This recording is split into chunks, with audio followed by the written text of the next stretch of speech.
Hello guys! Tapos na oh. Malinis na oh. Ang linis na, di ba? Dumi-dumi kanina. Grabe, dumi kanina.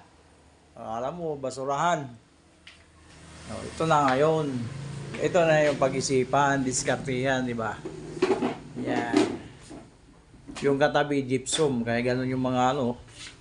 Ito, yun. Kapingas. Kasi ang hirap eh. Mag-isa lang ako.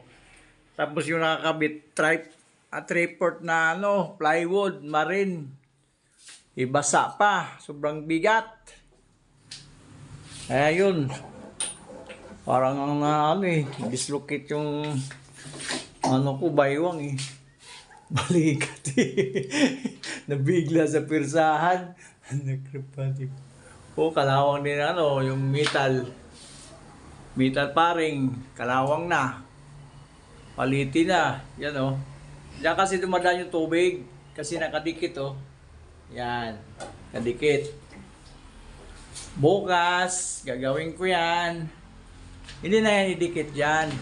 Yung metal paring, hindi na aabot dyan. Pati yung angle, wall angle, tatanggalin na yan. Ang ipalit dyan, hero. Parang alulod. Tapos hindi na aabot dyan yung kisame na plywood, hindi na iabot dyan. Hindi na ididikit sa pader. Magano ko yan, mag-distance ako ng siguro, 4 inches. 4 inches pagitan. Para dito yung sa pader din, hindi siya makadikit yung sa pader. Yung sa may poste. Parasip talaga, pati ito. Eh, di ba 3/4 yan? 3/4 yung gypsum board. Halos 3/4 yung gypsum board. Wala, basta ano, alanganin size niya eh. Yung gypsum board eh.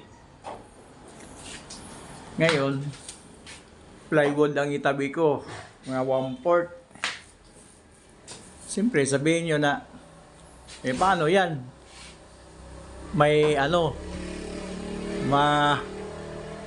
magkaroon ng ano, hindi magpantay, ibig sabihin. Dali lang yun. Yung paring dito, ibaba mo.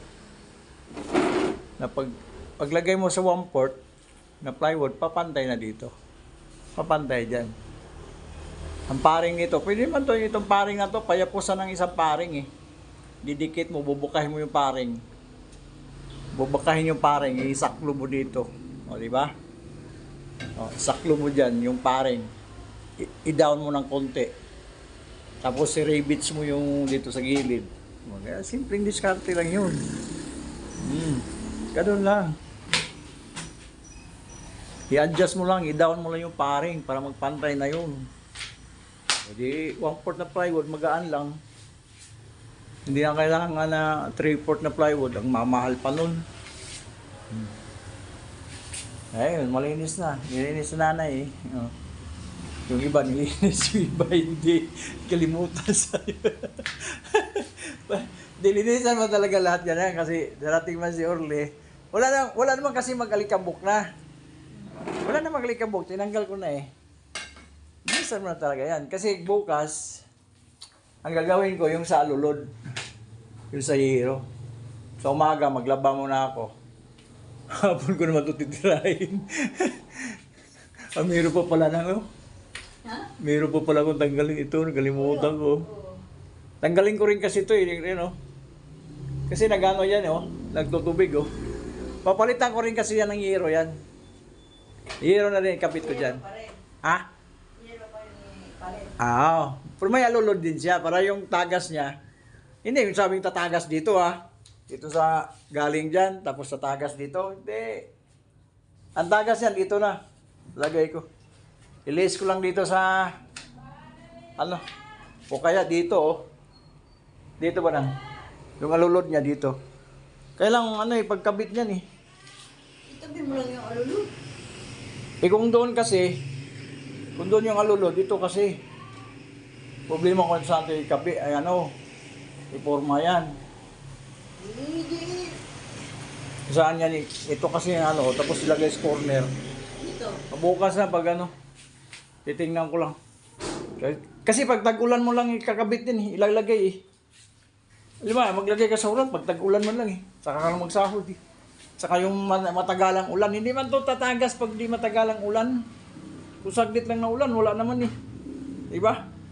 Wala naman yan. Kung saglit, konti lang ulan, wala naman yun.